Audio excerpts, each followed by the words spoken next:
Hello guys, a very good morning to all of you. स्वागत है आप सभी का ऑनलाइन स्टडी एकेडमी में। आज डेट है 16 दिसंबर 2020 और आज के डेट के जितने भी इंपॉर्टेंट करंट अफेयर्स हैं वो डिस्कस करेंगे हम इस वीडियो में। और वीडियो के लास्ट में है क्विज, तो मेक श्योर वीडियो को लास्ट तक जरूर देखिएगा। तो आइए शुरू करते हैं।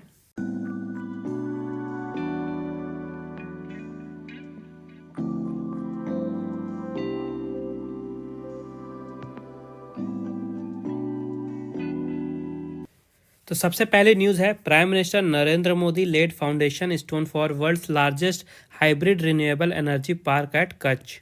प्रधानमंत्री नरेंद्र मोदी जी ने कच्छ में दुनिया के सबसे बड़े हाइब्रिड नवीकरणीय ऊर्जा पार्क का शिलान्यास किया है। तो अभी हाल ही में प्रधानमंत्री नरेंद्र मोदी जी कच्छ गए थे और उन्होंने कच्छ में कुछ प्रोजेक्ट्स की आधारशिला रखी है। उन्हीं में से एक है ये 30,000 मेगावाट वाला हाइब्रिड रिन्यूएबल एनर्जी पार्क, जिसके लिए आधारशिला रखी गई है और ये बनने के बाद विश्व का सबसे बड़ा हाइब्रिड नवीकरणीय ऊर्जा पार्क होगा। पूरे विश्व का सबसे बड़ा। तो ये जो एनर्जी पार्क है, यहाँ पे विंड मिल्स और उसके साथ ही सोलर पैनल्स, ये दोनों ही चीज़ें इंस्टॉल की गई हैं और इन दोनों के ही द्वारा यहाँ पे पावर जनरेट की जाएगी। उसके अलावा कुछ और प्रोजेक्ट्स थे जिनके लिए आधारशिला रखी गई नरेंद्र मोदी जी के द्वारा। एक था मांडवी में सी वाटर डिसैलिनेशन प्लांट, उसकी आधारशिला रखी गई है। और दूसरा है अंजर में सरहद डेयरी है, वहाँ पे एक ऑटोमेटिक मिल्क प्रोडक्शन प्लांट। ये जो मिल्क प्रोडक्शन प्लांट है ये पूरी तरह से ऑटोमेटिक है, तो इस मिल्क प्रोडक्शन प्लांट की भी आधारशिला रखी गई है मोदी जी के द्वारा। और जो कच्छ है ये है गुजरात में। तो गुजरात की कैपिटल है गांधीनगर। चीफ मिनिस्टर हैं विजय रूपानी और गवर्नर हैं आचार्य देवव्रत। नेक्स्ट अपडेट है, CII science MOU with Amazon India to bring benefits of e-commerce to Indian MSMEs। CII ने भारतीय MSMEs में ई कॉमर्स के लाभों को लाने के लिए अमेजन इंडिया के साथ समझौता ज्ञापन पर हस्ताक्षर किए हैं। तो अभी हाल ही में जो CII है यानी कन्फेडरेशन ऑफ इंडियन इंडस्ट्री, इनका 17th global SME business summit हुआ था। वहाँ पे ये MOU साइन किया गया है CII और अमेजन इंडिया के बीच में, ताकि भारत के लगभग 10 स्टेट्स की जो MSMEs हैं यानी माइक्रो स्मॉल और मीडियम इंटरप्राइजेस, इनके लिए ई कॉमर्स का बेनिफिट लाया जाए इनके पास। तो ये जो MOU है इसको साइन करने के बाद जो अमेजन इंडिया है और CII हैं ये MSMEs के लिए वर्कशॉप और ट्रेनिंग का ऑर्गेनाइज कराएंगे और उनको ट्रेनिंग प्रदान की जाएगी MSMEs को। और इसके बाद जो MSMEs हैं ये अपने प्रोडक्ट हैं, जो भी ये प्रोडक्ट बनाएंगी तो उसको ऑनलाइन सेल कर सकती हैं अमेजन इंडिया के थ्रू। तो इस कारण से ये MOU साइन किया गया है। तो जो कन्फेडरेशन ऑफ इंडियन इंडस्ट्री है, यहाँ के प्रेसिडेंट हैं उदय कोटक, डायरेक्टर जनरल हैं चंद्रजीत बैनर्जी और इसका हेडक्वार्टर है न्यू दिल्ली में। नेक्स्ट अपडेट है, second Bangladesh India cotton fest 2020 held at Dhaka Bangladesh. दूसरा बांग्लादेश भारत कपास उत्सव 2020 बांग्लादेश के ढाका में आयोजित हुआ। तो ये जो इवेंट है ये ऑर्गेनाइज कराया गया था बांग्लादेश की ओर से बांग्लादेश कॉटन एसोसिएशन के द्वारा और भारत की तरफ से इंडियन कॉटन एसोसिएशन लिमिटेड और उनके साथ ही India Bangladesh chamber of commerce and industry के द्वारा। और जो बांग्लादेश के प्राइम मिनिस्टर के एडवाइज़र हैं सलमान फजलुर रहमान इस इवेंट के चीफ गेस्ट थे। और जो बांग्लादेश है वो ज़्यादा से ज़्यादा जो कॉटन के प्रोडक्ट्स होते हैं, क्लोथ्स होते हैं, उनको एक्सपोर्ट करना चाहता है अलग अलग कंट्रीज़ में, तो इसी कारण से ये इवेंट रखा गया था। तो इस इवेंट में जो भी बांग्लादेश के द्वारा अलग अलग प्रोडक्ट या चीज़ें या क्लॉथ्स बनाई जाती हैं कॉटन इंडस्ट्री में वहाँ की, तो उनका शोकेस किया गया था। और इस इवेंट को भारत की तरफ से लगभग 30 कंपनीज ने अटेंड किया था। और जो भारत का इंडियन कॉटन एसोसिएशन लिमिटेड है, इसकी स्थापना हुई थी 1962 में और हेडक्वार्टर है भटिंडा पंजाब में। और जो बांग्लादेश है ढाका, ये इसकी कैपिटल है। करेंसी है टका बांग्लादेश की और प्राइम मिनिस्टर हैं शेख हसीना। नेक्स्ट न्यूज़ है, Exim bank extends $448 million line of credit to Uzbekistan. Exim bank ने उज्बेकिस्तान को $448 मिलियन की लाइन ऑफ क्रेडिट प्रदान की है। तो अभी हाल ही में जो एक्सिम बैंक है यानी एक्सपोर्ट इंपोर्ट बैंक भारत का, उन्होंने भारत सरकार के बिहाफ में जो उज्बेकिस्तान है उसको 448 मिलियन की लाइन ऑफ क्रेडिट की सुविधा प्रदान की है। और ये जो इस अमाउंट है, इस अमाउंट का यूज़ किया जाएगा उज्बेकिस्तान में जो वहाँ पे अलग अलग टाइप के प्रोजेक्ट हैं रोड और ट्रांसपोर्ट के क्षेत्र में, वाटर के क्षेत्र में, टेक्नोलॉजी और कम्युनिकेशन के क्षेत्र में। तो जो भी अलग अलग प्रोजेक्ट हैं उनके लिए फाइनेंसिंग के लिए इस जो लाइन ऑफ क्रेडिट की सुविधा दी गई है इसका यूज़ किया जाएगा। तो लाइन ऑफ क्रेडिट क्या होता है? तो एक आपने सुना होगा सिंपली लोन दे दिया जाता है। तो लोन में क्या होता है, सारा अमाउंट जो है एक साथ दे दिया जाता है और जो इंटरेस्ट होता है पूरे के पूरे अमाउंट पे लगता है। लेकिन लाइन ऑफ क्रेडिट जो होती है इसमें जैसे ये $448 की लाइन ऑफ क्रेडिट दी गई है, तो 448 इसकी अपर लिमिट है और इसके अंडर में जितने भी पैसे चाहिए होंगे उज्बेकिस्तान को वो उतने पैसे यहाँ से ले सकता है और इंटरेस्ट भी उतने ही पैसों में लगेगा जितना कि उज्बेकिस्तान इस लाइन ऑफ क्रेडिट से लेगा। ओके, तो ये डिफरेंस होता है। तो जो एग्जिम बैंक है इसकी स्थापना हुई थी 1982 में। यहाँ के एमडी हैं डेविड रेस्क्विना और इसका हेडक्वार्टर है मुंबई महाराष्ट्र में। और जो उज्बेकिस्तान है यहाँ की कैपिटल है ताशकेंट। प्रेसिडेंट हैं शवकत मिर्जियोयेव। प्राइम मिनिस्टर हैं अब्दुल्ला आरिपोव और करेंसी है उज्बेक सोम। नेक्स्ट अपडेट है RBI will set up automated bank note processing centre in Jaipur. RBI Jaipur में automated bank note processing centre की स्थापना करेगा।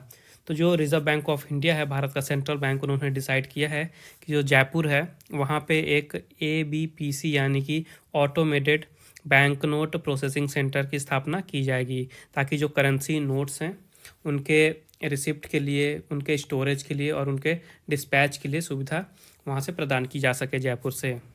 इसके अलावा ये जो ABPC है यहाँ पे अलग अलग जो करेंसी चेस्ट हैं और जो बैंक की ब्रांचेस हैं वहाँ से जो भी बैंक नोट्स आएंगे उनको प्रोसेस भी किया जाएगा। उसके अलावा जो भी पुराने सॉइल्ड नोट्स हैं, बैंक नोट्स हैं जो ख़राब हो चुके हैं, उनको डिस्ट्रॉय भी यहीं पे किया जाएगा। ओके, तो जो RBI है ये भारत का केंद्रीय बैंक है और यहाँ के अभी 25वें गवर्नर हैं शक्तिकांत दास जी। इसका हेडक्वार्टर है मुंबई महाराष्ट्र में और इसकी स्थापना हुई थी 1 अप्रैल 1935 में। कहाँ पे? कोलकाता में। उसके बाद 1937 में इसका हेडक्वार्टर मूव हो गया था मुंबई में। और जो जयपुर है, जयपुर को ही हम पिंक सिटी के नाम से जानते हैं। ये कैपिटल है राजस्थान की और राजस्थान के चीफ मिनिस्टर हैं अशोक गहलोत और गवर्नर हैं कलराज मिश्रा। नेक्स्ट अपडेट है Yashvardhan has won gold medal at the 6th international online shooting championship. Yashvardhan ने 6वीं अंतर्राष्ट्रीय ऑनलाइन शूटिंग चैंपियनशिप में स्वर्ण पदक जीता है। तो ये हैं भारत के युवा शूटर यशवर्धन और इन्होंने अभी हाल ही में हुई 6वीं इंटरनेशनल ऑनलाइन शूटिंग चैंपियनशिप में गोल्ड मेडल जीता है। और इन्होंने किस इवेंट में जीता है गोल्ड मेडल? इन्होंने जीता है 10 मीटर की एयर राइफल इवेंट में। Okay, 10 metre air rifle event में इन्होंने गोल्ड मेडल जीता है।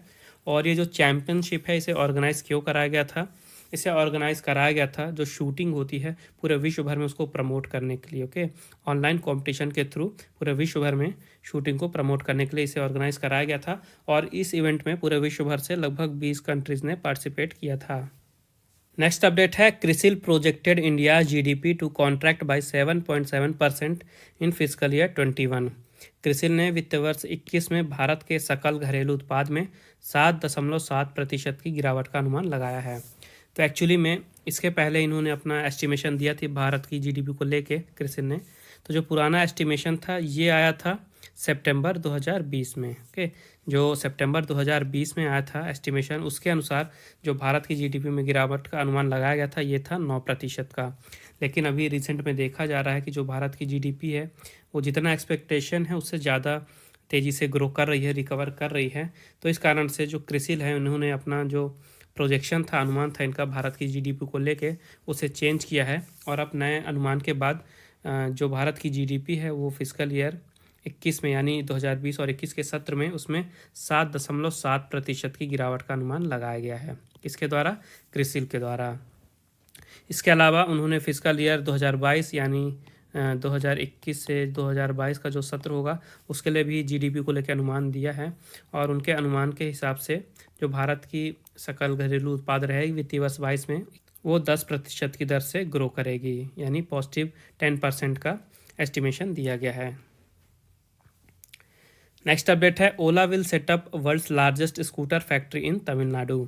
ओला तमिलनाडु में दुनिया की सबसे बड़ी स्कूटर फैक्ट्री स्थापित करेगी।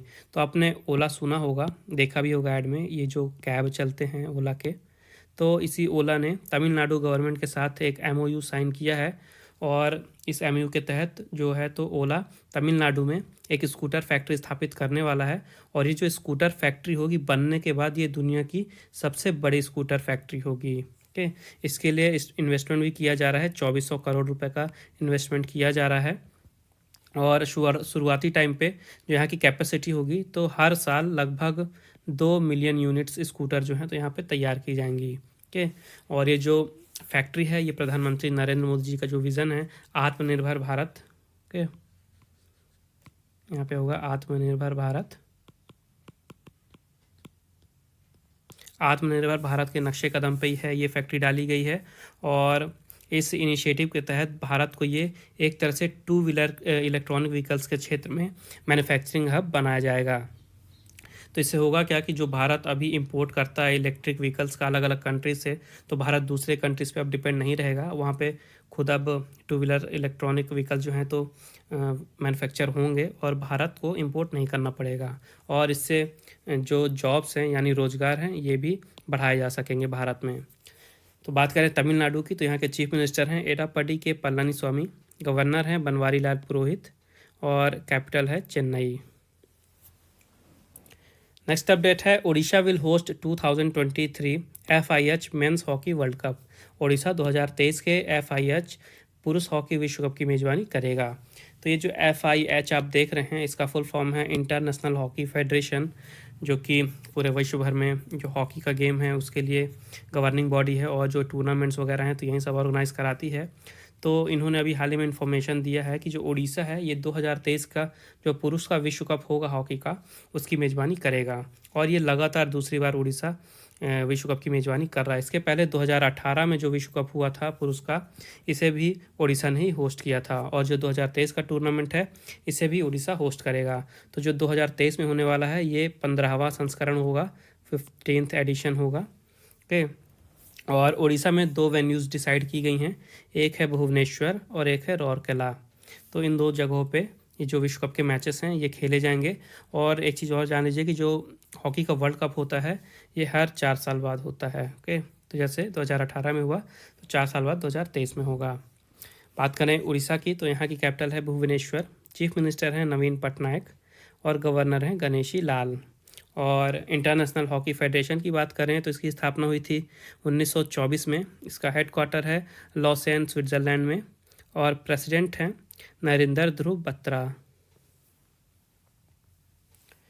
नेक्स्ट अपडेट है Indian coast guard has launched operation Olivia to protect olive ridley turtles.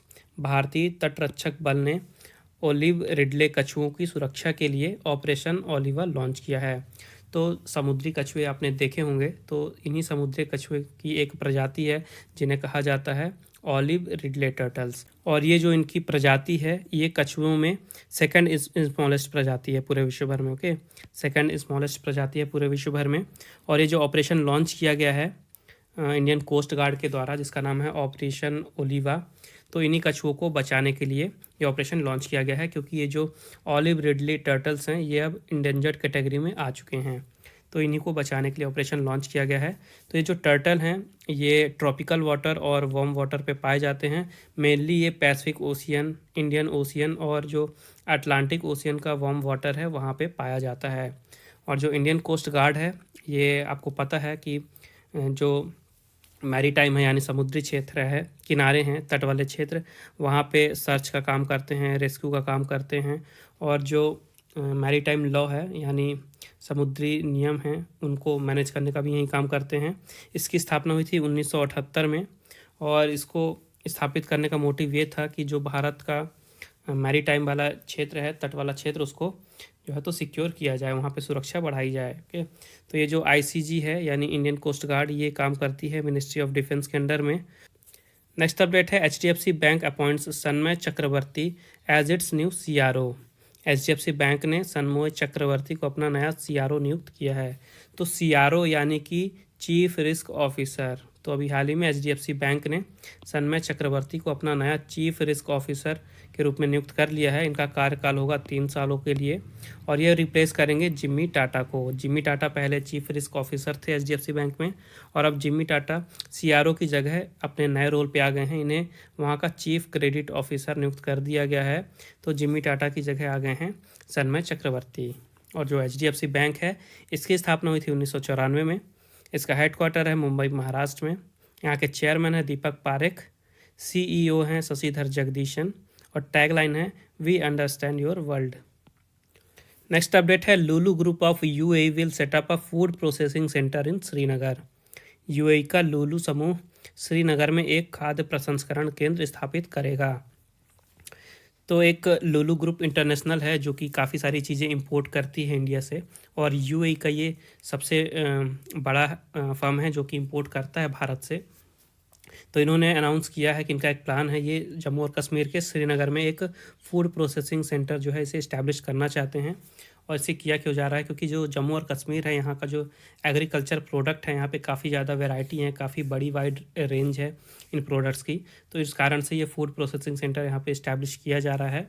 तो अभी हाल ही में UAE India food security summit 2020 हुआ था और वहाँ पे जम्मू और कश्मीर के एग्रीकल्चर प्रोडक्शन एंड हॉर्टिकल्चर के जो प्रिंसिपल सेक्रेटरी हैं नवीन कुमार चौधरी जी, वहीं पे उनकी मुलाकात हुई थी लुलु ग्रुप के चेयरमैन यूसुफ अली एमए के द्वारा। ओके, उनके साथ मीटिंग हुई थी यूसुफ अली एमए के साथ नवीन कुमार चौधरी जी की।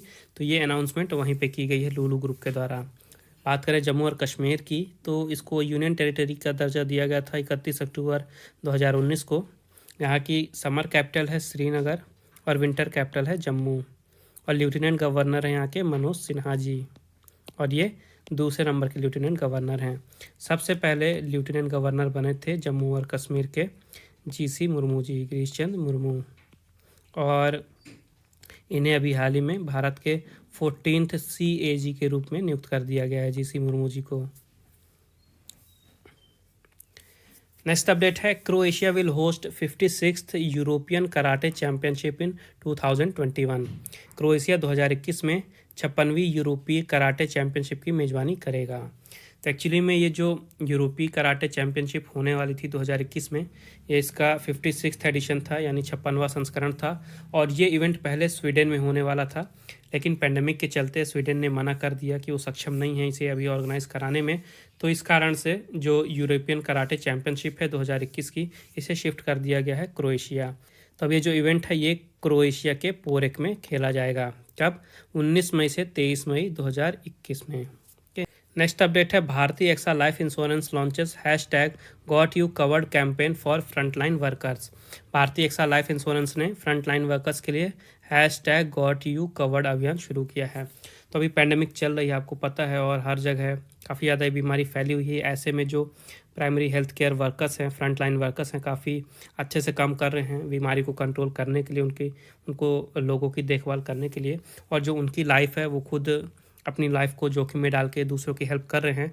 तो ऐसे में जो भारतीय एक्सा लाइफ इंश्योरेंस है उन्होंने पार्टनरशिप की है primary skills and training private limited के साथ, ताकि ऐसे जो front line health care workers हैं उनको हेल्प कर सकें। और इस कैंपेन के थ्रू जो हेल्थ केयर वर्कर्स हैं उनको मास्क और जो भी ज़रूरत की सामान हैं जो उन्हें हेल्प कर सकता है ये कोविड-19 के खिलाफ लड़ाई के अगेंस्ट में, तो ये सारी चीज़ें दी जाएंगी भारतीय एक्सा लाइफ इंश्योरेंस के द्वारा।